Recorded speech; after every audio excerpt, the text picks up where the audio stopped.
this special press conference. I know it's not the average one, so it's quite interesting to have a different one. And we have here a big team of journalists. But for those who hasn't been able to attend today to this presentation of Hiba Mango Fall Winter Collection, Google Plus has made it possible to live stream the whole event. So please follow the whole thing through Mango's Google Plus profile, mango.com, and YouTube. And I would like to welcome the main stars of the campaign, which is the wonderful Scottish human from the Sartorialist, for those who still don't know him, so go to Google and find about him. And Andres Olencoso, which is, of course, our most international male model, and had been able to make this new collection possible. Thank you. And I would like to also introduce our live journalists, one blogger and two Hiba Mango fans, who will be able to make live questions for you guys in a bit. But now I would like to go ahead with the main questions. No questions. No, thank you. Sí, esto me lo puse ayer. We took a picture of that, right? Oh yeah, yeah, you were. With the inside, yeah. Actually, was this one? Because it's cut. Oh yeah. Yeah. I wanted to ask, good morning. Hello, good morning. I wanted to ask, why have you accepted to take on this job? What has been the motivation behind participating in the Mango campaign? And what do you think of Belencoso?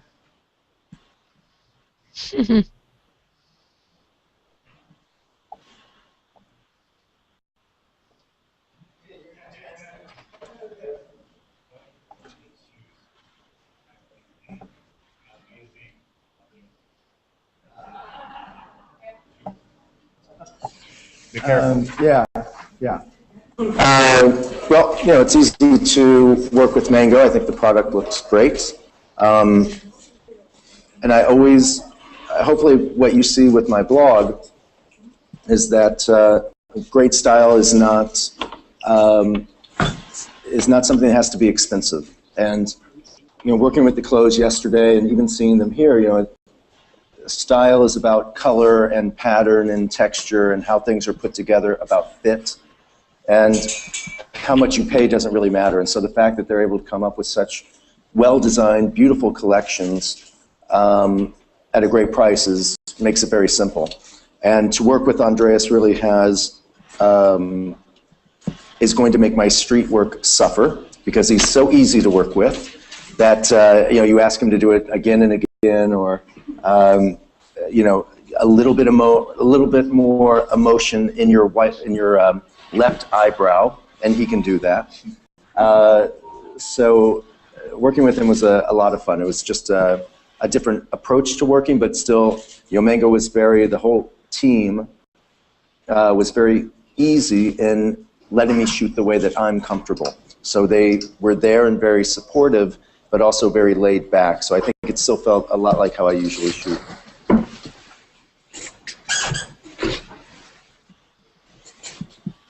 Más cuestiones?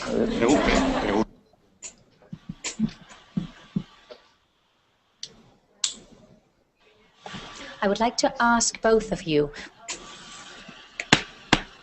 what has it meant to both of you to be part of this campaign? For me, repeating with Mango has been a luxury, a pleasure, and especially shooting in Barcelona and in the Born area. This is a dream come true. Working with Scott is a dream come true. I didn't know about his work until Mango told me he was going to be the photographer. So I started to research a little bit, to follow his blog. And I can see myself really reflected in the photographs he takes, and the shoots he takes of New York. I've been living for 10 years in New York. I know the places where he shoots. I know that I've been there, and it's a great combination to know that I would have been able to be there at any time. It's actually one of the first commercial shoots I've done that was entirely men's. You know, I've done Burberry before, which was men's and women's. Most of the things I do have been either totally women's or a mix of the two. This is one of the first, I think, that's been all men's. And, you know, I love menswear. I used to write for GQ in America, and it's something, menswear is something I wear almost every day. Oh, I shouldn't have said that in a press conference, right? Almost. Almost every day. So it was really great. It's great to work with a great company, but it was so easy, the styling. I mean, that's something that for me is always very important, and maybe why it's a little bit easier to do women's. But for men's, I'm very, very, very picky. Do you think it's easier women than men? Yeah, you know, because I don't wear women's. I mean, I have an opinion on women's, but women can look great in a much wider variety of clothes. Where men, it's much more specific. You know, how fit is incredibly important. You know, coloration is incredibly important, and you have a much smaller vocabulary to play with when you're doing men's. Accessories as well. No, the woman has more accessories, hair, makeup.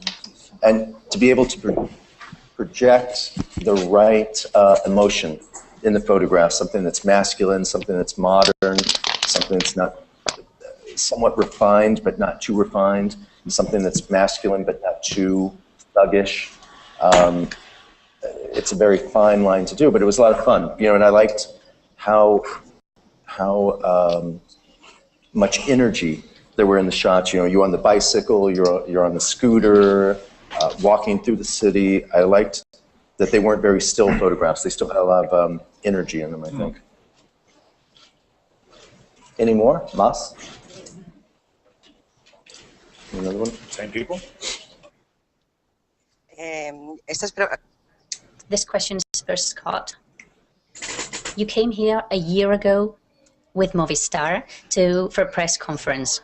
Now that you already know the profile of the Spanish man, thanks to this campaign, and also of women, you said back then that Spanish women and Spanish fashion, you did a press conference saying what you thought about men and women in Spain back then. And now that you've been in a conference here, that you've done a shooting here with Spanish fashion, how would you say that Spanish men and women dress? Have you changed your way of thinking? Do you think that men and women in Spain dress well? Have you changed your way of thinking? I think, I don't know if I've changed the way that I think, but I certainly think it's evolved. You know, I do this Lunch for 25 video every 6 months when I go to Florence. And, you know, more and more, we have more and more guys from Spain. You know, I think a lot of times I kind of think of a city, whether it's more of a men's city or a women's. Like, to me, Milan is a very men's city, and Paris is a very women's city. I think so. I mean, the guys like in Milan just look so great. How about London? It's definitely a men's city. New York, I think, is a women's city. The women in New York just look great. Beautiful. Barcelona and Madrid, I think, it's almost a tie, because the women, well, it's just, you know, I mean, there's finite differences, but the women in Spain are crazy beautiful, great hair, sexy, you know, but strong, and the men, very similar. You know, the men have great hair, they're sexy, they're strong. So I haven't, it's hard to figure out if it's more of a men's place or women's, because, you know, you look at some of the guys. I think Barcelona is more like a woman's city, no? Well, I have this feeling, woman, and then Madrid more like a man. I don't know, you know, because I was shooting here Wednesday when I got in. No, today is what? Today's Monday. Today's what day today? Thursday. I've been traveling a lot, so I'm all confused what day. Me too. Well, the first day I got here, because I've been here a bit, and I shot some of my friends, people that I know, and she had a couple of friends, and they're all Tuesday, right? And the women are beautiful, but in a, you know what it is, it's more classic, where Paris is a little bit more advanced. The girls kind of want to have an attitude. You know, same thing in London. You know, the girls and women in New York, Paris, and London dress with a little bit of an attitude, right? They want to project a certain strength. Where here and in Milan, I think they just want to be pretty. And I think that's something very refreshing and kind of old school, this concept of just wanting to be pretty, which is great. You know, I think that's why the women here are so elegant, because just beauty and gracefulness, the way they stand, the way they communicate, the way they interact, doesn't have that aggressiveness that you get in New York and in Paris. And the guys the same way. There's something about this old school. Milan is my favorite city, and Barcelona is very much like Milan in the sense that there's still great classicism, there's great respect for the history, for the past, and for elegance. And you know, like in New York, we talk all the time about, oh, this is so elegant, but it's almost in the past tense. Where here it's still very much alive, and I like, you know, that contrast between a modern city, but that also has a lot of respect for the past. And you can reflect it in the fashion, I guess. Yeah. Oh yeah, I mean, you know, there's still, you know, there's like in Spain, there's a certain, I don't even know what it's called, but there's a certain green jacket that you see a lot of these really classic guys wearing. It's almost like a hunting jacket. I think it's like out of a Loden, and it's what? Loden, yeah, and it's a very particular jacket. And so, you know, I love to see like a young guy wearing something like that. And I think it's hard to create that kind of history if you don't have it. We don't really have that in New York. And so it's very nice to see that it's still alive here. Any more? In the back? After the time you've been a blogger, do you have the same freedom with 14 million visits a month to your blog that you had at the beginning when you started writing it? Absolutely, absolutely. If not more freedom. When you create a blog, I mean, you know, I'm not a kid, and so I've had a business before. I started a blog. I had a showroom before that. And if you want to create something that has legs and can be a business and your artistic expression, you have to be very smart to be able to separate the two things. So that's why I do projects like this. That's why I do books. That's why I do print sales. We have advertising on the blog, but it's totally separate from any editorial influence. And advertisers know it. I mean, the smart way that you build a business is by being separated enough that you X amount of money from advertising, X amount from just true photography, X amount from book sales.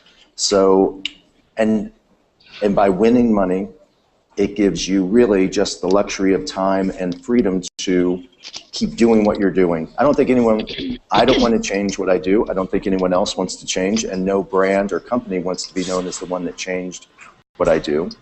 And, you know, like working with Mango, it's a great opportunity for me to do a fun project that's very similar to the work I do, but keeps totally separate from the blog. So as long as I keep working, you know, making smart decisions in the companies I work for and work with, then yeah, the freedom's totally there. You know, like I said, I got here and I was shooting the first night I got here. I'll probably shoot a little bit tonight. I was just in Mexico doing a project there, and same thing. So really, you, like any artist, you just have to fight for time to be able to go out and do your own thing. So the weight of success doesn't really affect me in that way. Where are you going to tonight? I'm going to get on a bike. A friend of mine, Camila, she's in the second book. She gets a bicycle, and she lives in Barcelona. Yeah, in Barcelona. So she gets us bikes, and we just roll around and, you know, have a coffee somewhere, or that's the spontaneity of it. That's the fun, you know, and that's the luxury of being able to make a little money is to not feel that you have to take a photograph every day, or not feel that you can go out and just put yourself in the position to take a photograph. But if it's not there, you don't take it, you know, and that's a luxury worth fighting for. Ambos son dos. You're #1 in your professions, both of you. Possibly the Sartorialist is the most followed blog in this world, and Mr. Valencourt is one of the most famous models. If it weren't like this, who would be the #2 in both of your disciplines? What blogger do you follow, Mr. Sartorialist, and what model do you think, Andres, is the best after you?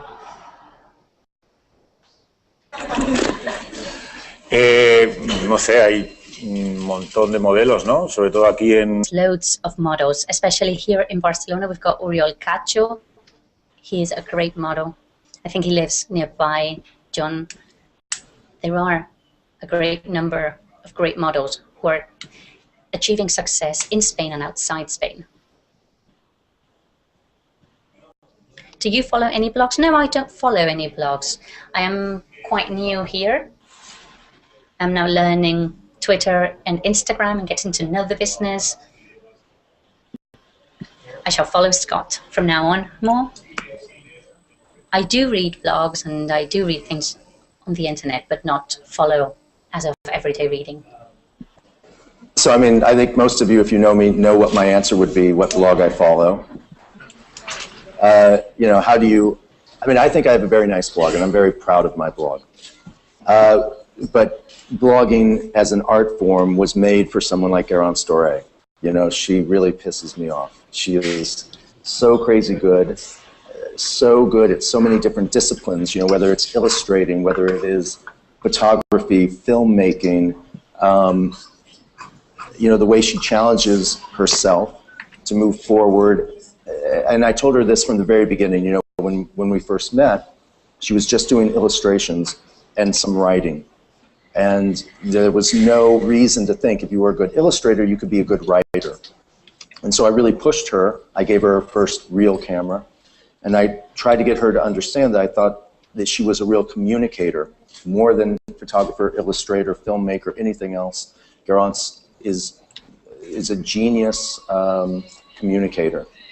And so that's really always been my challenge with her, because you know, someone that is that true, you know, like when people come to my book signings and she's there with me, they're very happy to meet me, but they're over the moon to meet Garance, because her writing is so real and so personal that I think people feel that they know her right away, which they do, because that writing really comes from her heart. I mean, I recognize when I'm traveling and I'm not with her, when I read her posts that day, I feel like she's writing an email to me.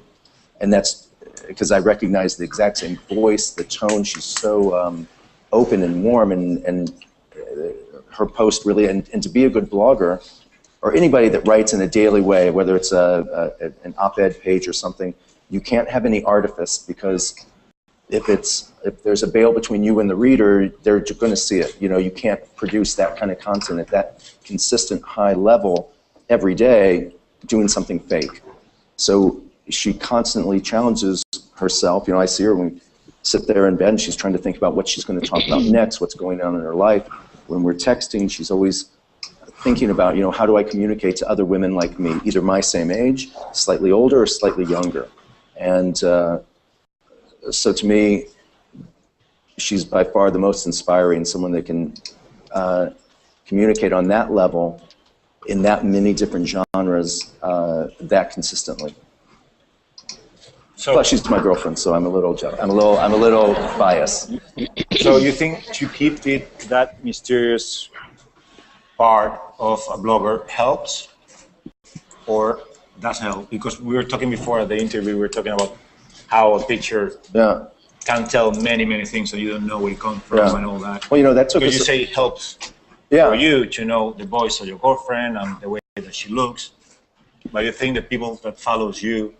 Oh yeah, we're totally different. You know, in the beginning we were very similar. You know, we were both shooting on the street and we did a lot of similar things. I think it's quite nice to know you now and know your work. I think it helps. Yeah. I'm not nearly as charming as she is. She is much more charming than I am. I like it. Helps to know you, or you know, for her, because she communicates issues. It helps to know her, because you know that it's coming from a true place. You know, it's really coming from her and her real issues, her everyday issues.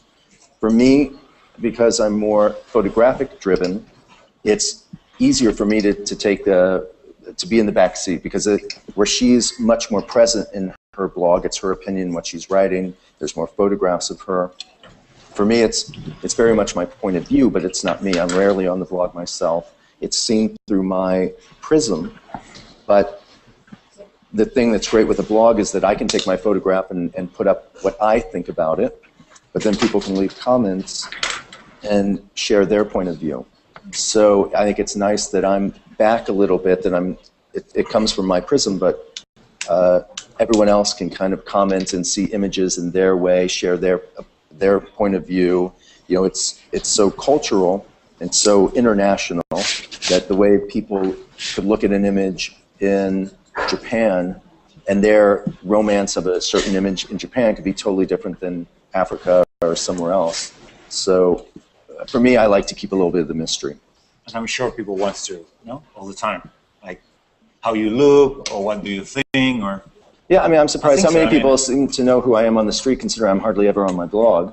But that's nice. I'm glad that if I've become well known, it's by trying to create sincere, beautiful, honest photographs of other people. That's not about so much of blogging is people taking photographs of themselves and talking about their style, and I'm very happy that I'm happy that taking pictures of someone like Anna Della Russo, who no one had, she'd been in the business for years and years and years, and she's not your typical fashion icon. She's older than most of the kind of it girls.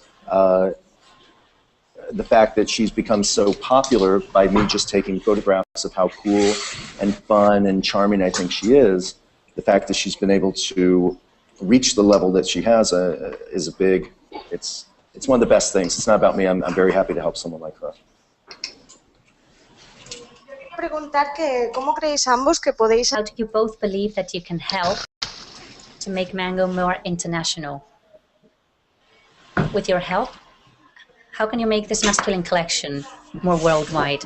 And Scott, I wanted to ask, there's lots of speculation about your cachet, about what you charge for photographs. Is it so high as people say? I didn't get the first part. It was about how we would help make Mango more international. Is that the first part of the question, basically? I think like anything, companies get what they deserve, right? If you create great product at a great price, and you're able to communicate that through good images, they will grow. Just because a company has a big, and I'm not talking about this company, but there are a lot of companies that have a big international persona, but don't consistently create great product. And so I can only do my part. I can only shoot it the way I see it. And I'm saying this very honestly. The team that we worked with yesterday, the styling's great. Usually, especially a lot of times when I shoot with these companies, I usually do all the styling myself and casting myself. So I wasn't really nervous working on this, but I felt so much more comfortable when I came in yesterday morning and started flipping through the looks. And, they were just the kind of looks. I don't think I changed anything. The guys behind the scenes were very chic. So I think it was a great combination. I thought I was a little nervous. I thought I was going to have to spend a little time kind of rechanging things a little bit. So the fact that we didn't have to do that, I could just focus on the photography and capturing the emotion of what we wanted to capture in the images made it much easier. And then it's really just about creating the right feeling. So much of international, it's one of the things I've been talking about a lot lately is we have become such a visual culture between Instagram and Tumblr, where we've almost gone full circle, that we're almost back to hieroglyphics. This idea of hieroglyphics in Egypt, and the whole story was told by images. Tumblr to me is just like a big hieroglyphic. Someone could have a Tumblr from Japan, and depending on what kind of images he chose or she chose to share, you could really learn a lot about that person, what kind of cars they like, what kind of vacation they would want to go on, what kind of food they like, what kind of girl they thought was beautiful. And it's all just through images. It's all visually sharing. And I think companies, like Mango, who have figured out how to use social media in a strong way, they can't convince you that you have to wear the clothes, but they can create something that people relate to and tell it in a visual way. And I think that's one of the reasons they want to work with me is I don't write very much, but I tell visual stories. And what a good guy to take visual pictures of. If you're going to sell a brand, it's not such a bad one to choose. Thank you.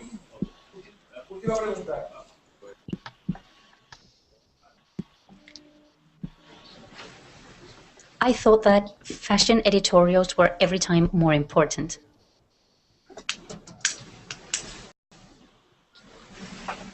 That they were more important than Tumblr or Instagram.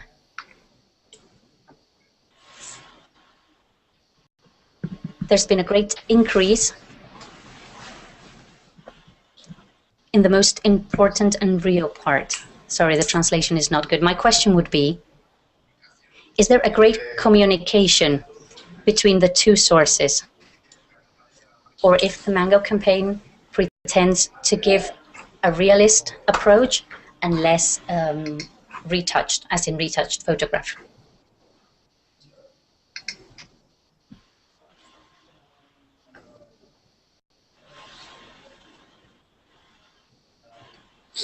Well, one of the things I would say is that I don't consider myself a photojournalist. I'm not, photojournalism is a very specific art, right? There's no photoshopping, there's no retouching. The image is the image. I'm not a photojournalist, even shooting in the street. I'm taking pictures that I hopefully find inspiring, and I think other people will find inspiring.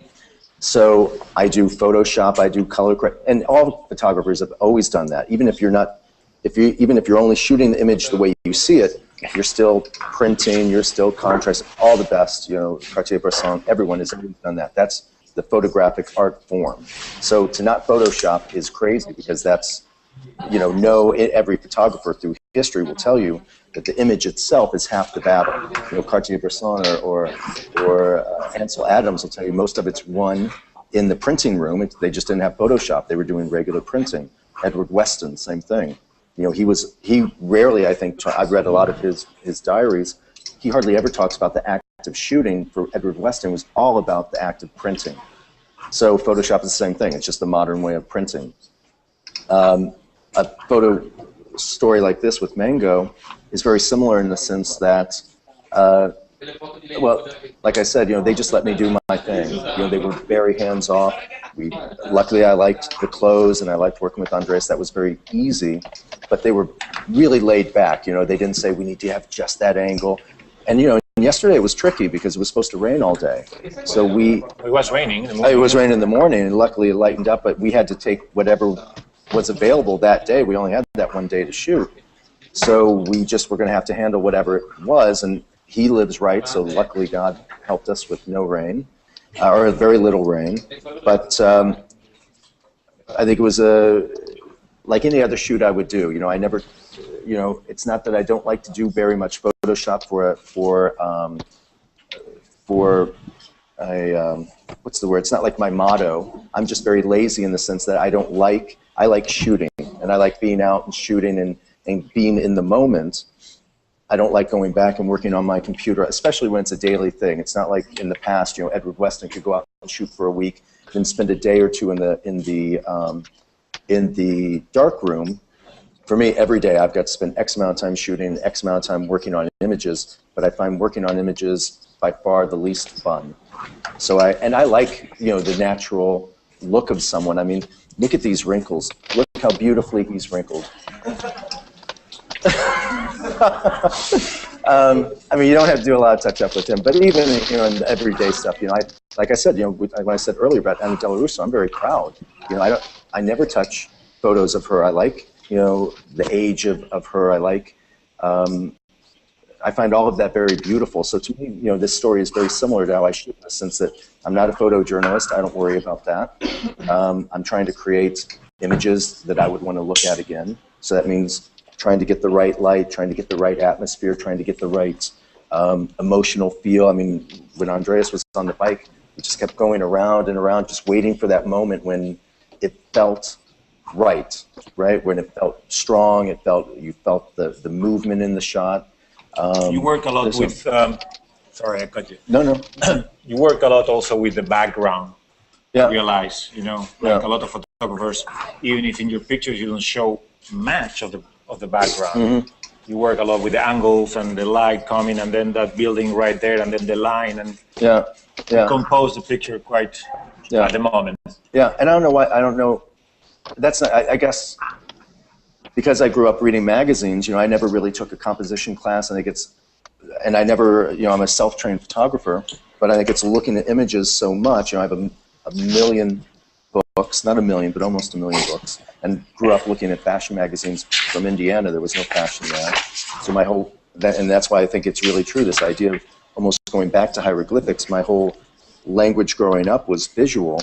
So yeah, the backgrounds usually, when I stop someone, whether it's you or someone on the street, while I'm literally shooting them, I know that they're okay, as long as the position they're in is okay. What I'm spending most of my time doing is looking at all the background stuff, making sure there's not something, someone walking in the background, like we were doing a shot of you yesterday in the street, and you were standing and you had the suit on. It was like the second to last shot, and you had very long legs. And it was so busy behind you. There was a woman walking with a stroller back, and it looked like it was right between your legs. She looked like a tiny woman with a stroller walking right between your legs. And so I just had to keep waiting until we were able to get them moved. So usually, and this is the same with whether I'm shooting an ad campaign or just on the street, the literal act of shooting is me making sure that person is still where they're supposed to be, but I'm looking at everything else, the cars, the light, how it's... And like that, you spend less time in Photoshopping, right? If you get it right in the camera, you don't have to. A lot of photographers, what they do, they shoot, and then it's like, oh no, I'm going to take that with Photoshop. Oh, don't worry, I'm going to take that. And you spend quite a lot of time because you hate the Photoshop. Exactly, that's it. I want to get it right in the camera because I want to go out and at that beautiful restaurant that we went to last night. Yeah. Spend more time doing the picture and less time photoshopping. Yeah. Finish. That's true, though. Oh yeah, totally. Totally. So I mentioned before, just not your average press conference, and thanks to Google Plus, we have also international press that I would like to introduce first.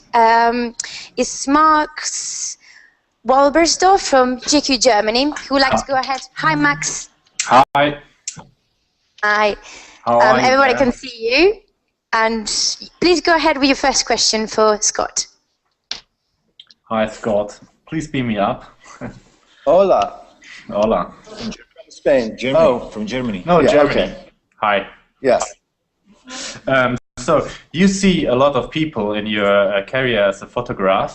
So maybe you can tell the audience what is your essence of style. What's my essence of style? Yeah.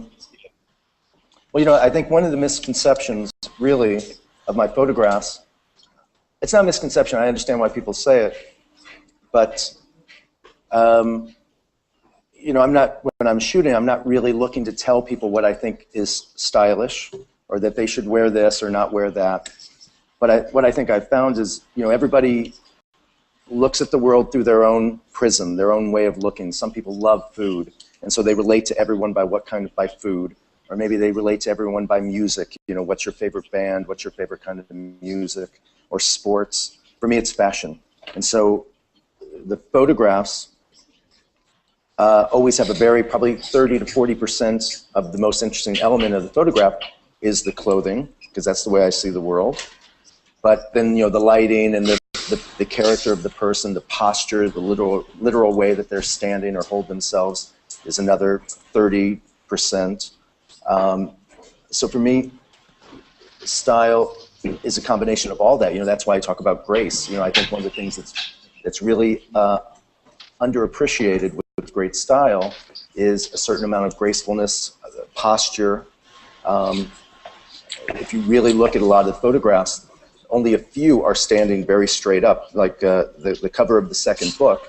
The young girl standing straight up, but what's so beautiful about it is the way she has her hands kind of clasped this way in such a calm, graceful way. You know, she's so graceful, and that's her natural way of standing.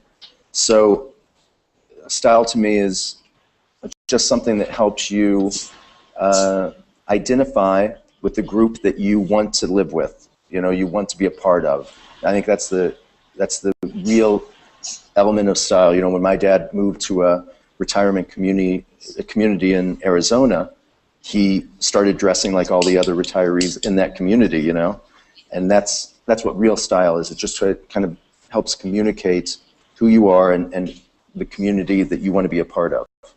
He would not have done very well with the Hells Angels because he did not look like a Hells Angel. Yeah. Okay, so now we can go ahead with Cosmopolitan Spain with Luis Landeira. Hola, Luis. Hola, ¿se me oye? Hello, can you hear me? Hi.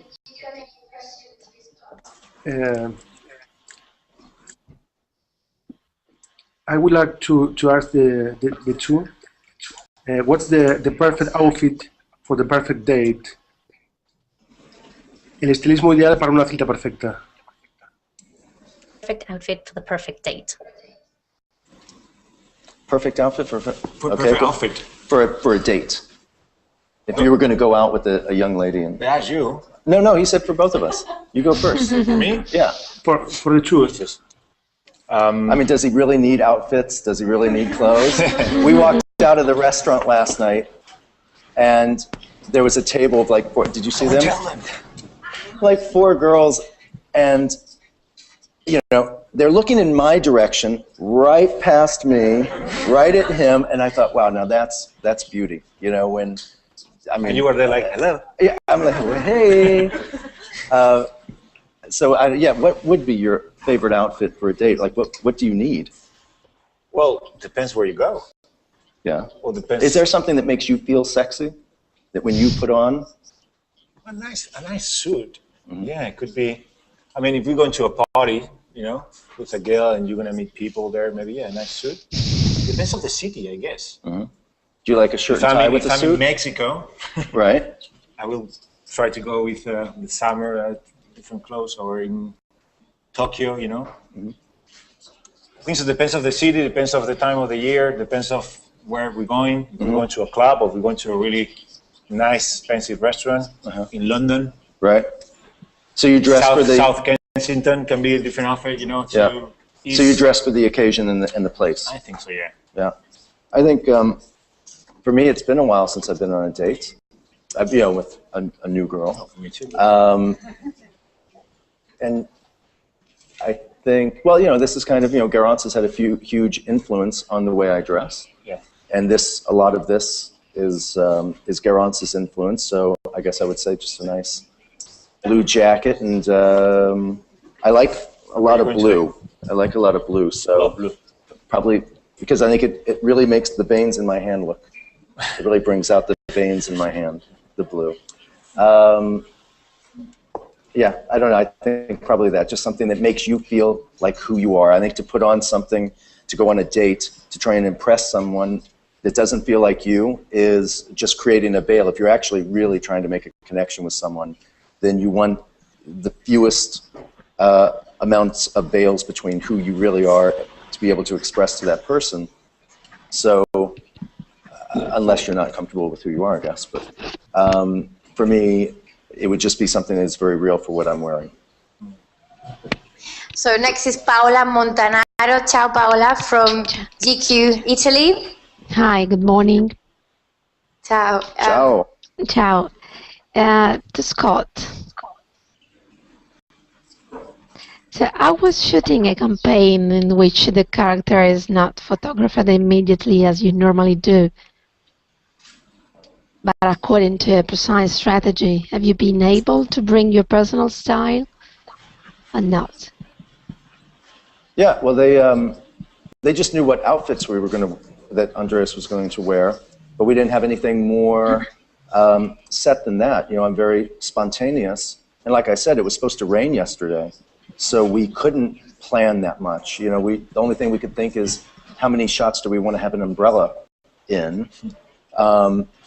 But the actual shooting, the process of the shooting was exactly, I mean, not exactly, because I wasn't going out on the street finding people, but, you know, as you get a little older and more comfortable and more clear in the way that you work, you know, yesterday would have already been too late to tell them how I work. You know, it all comes up in the early parts where my agent is dealing with the contacts from Mango, just making them aware of how I work. Which is very spontaneous. Literally, it would be us just getting him dressed, trying to get the understanding of what that look was, and then trying to find the right feeling for it. So, you know, I thought the one with, you know, what do we do that feels modern, has, it gets across the sense of the clothes, but also has a little humor. You know, and I like working with people that don't take themselves too seriously, like to have a little fun. So I thought one of my favorite photographs was Andreas in a smoking and a tuxedo, but sitting on a scooter, right? So I like that idea. We were either going to do that or we were going to have Andreas in a tuxedo on a bicycle, but we had already used the bicycle like 2 shots before, and it really wasn't the right color. But I like the idea of a tuxedo and a scooter. And the helmet. And the helmet, yeah. It's so to work with a company who understands that and says, oh yeah, go ahead, that's fine. I know it sounds boring, it sounds cliche, but they were really very open and hands-off. The only thing that they would ever say is, you know, let's just make sure to get a 3/4 and a full body, just, you know, so you had options. But other than that, they were very, very open. And of course, we also have a blogger, which is Freddy Rodriguez, live from New York. Hi, Freddy. Sorry, we can't hear you. Sorry. Okay, better. There you go. Okay. Hi, my question is, what is your creative direction? And now that you've shot a menswear campaign, which is your favorite, and what is your differences between the two? Did you hear that? One more time? Oh, sorry.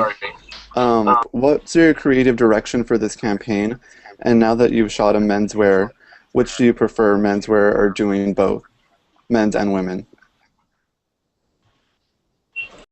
Well, I think they didn't, like I said, they didn't really give us a specific direction. They just let me do what I do. You know, I helped getting to know Andreas a little bit in the beginning.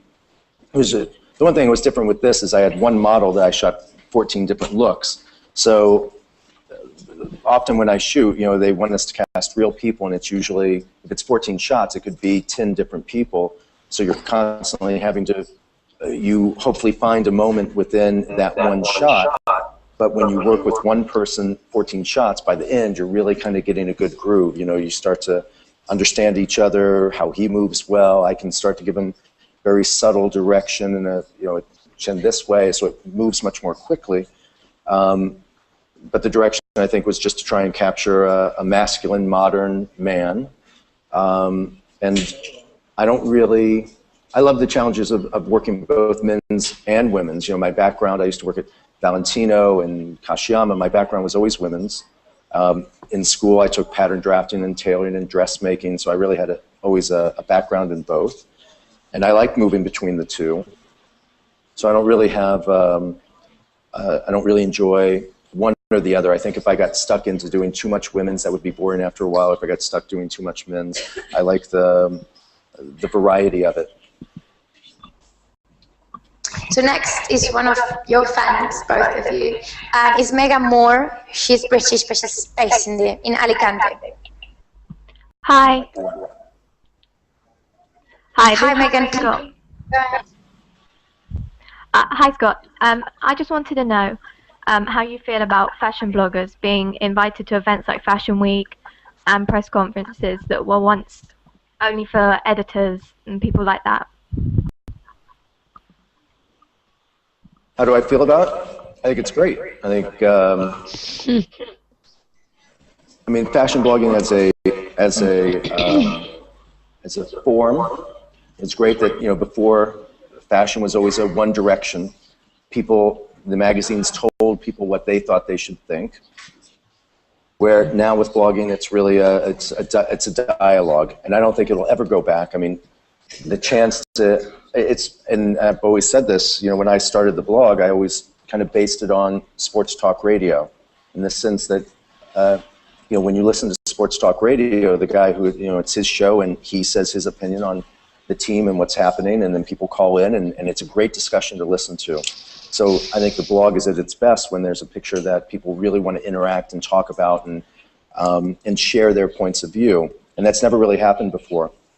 So I think the blogs that are able to actually truly communicate, that aren't just about themselves, are great. I don't think there are a lot of great ones out there right now, but I've said before that I think the ability for people to start doing a blog at a very young age, whether they deserve a big audience or small audience, whatever, I think is going to create a next generation of fashion writers like we've never seen before.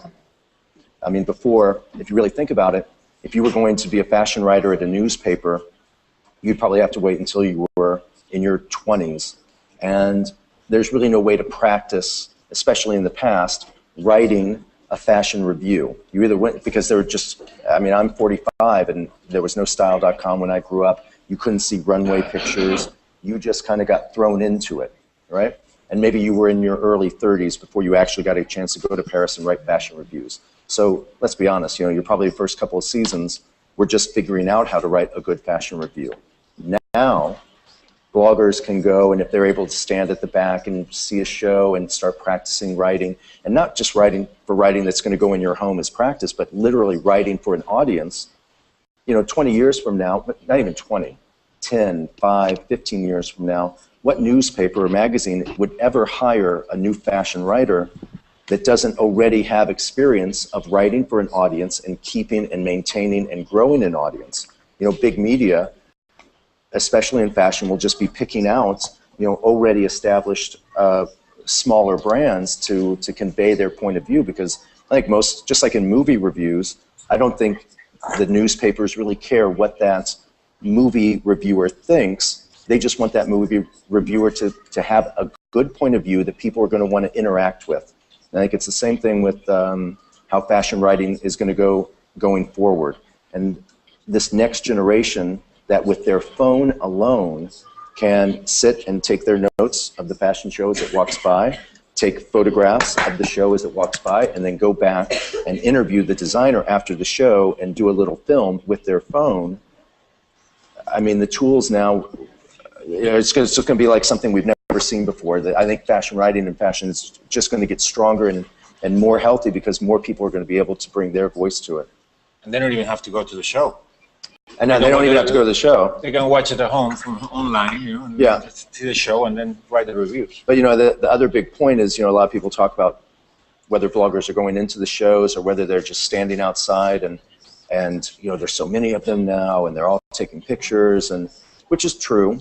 But the other big point of that is, I think the reality, and I would have been the same way if I had a chance to do it, is most of these. I mean, if you think about it with fashion, it's just like sports or anything else, like music. In fashion, you could not really go to a show. I guess you could have gone to a show and stood outside and tried to talk to your hero fashion editors. But what are you going to do? You're just going to walk up to them cold and say, oh, I want to talk to you. But now you can say, oh, I have a blog. Can I take a picture of you? And you can have your moment with your fashion hero that is Franca Sozzani or Anna Della Russo. You have a reason now to walk up to Anna Della Russo and say, can I take a picture and have a moment and talk to her? So most of these people are standing outside the shows in Europe. I don't know if those pictures will ever show up anywhere, but most of these are just sweet young kids who dream of being in fashion in the future, and now's their chance to go and talk to some of these heroes they have. And I think it's very charming. That's why I say I think fashion is more healthy, because now more people feel like they have a chance to interact. There's a wider range of people to relate to.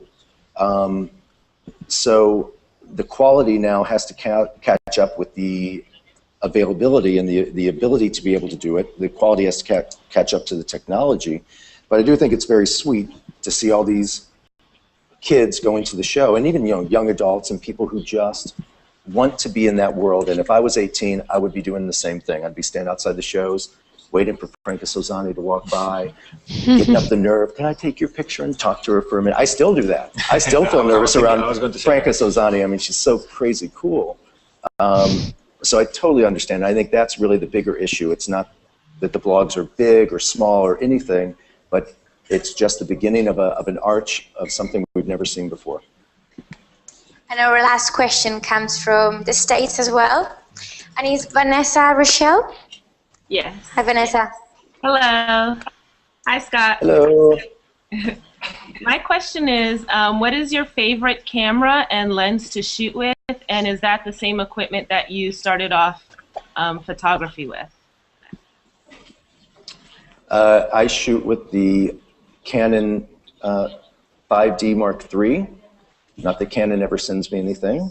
Maybe they would like to send me something every once in a while.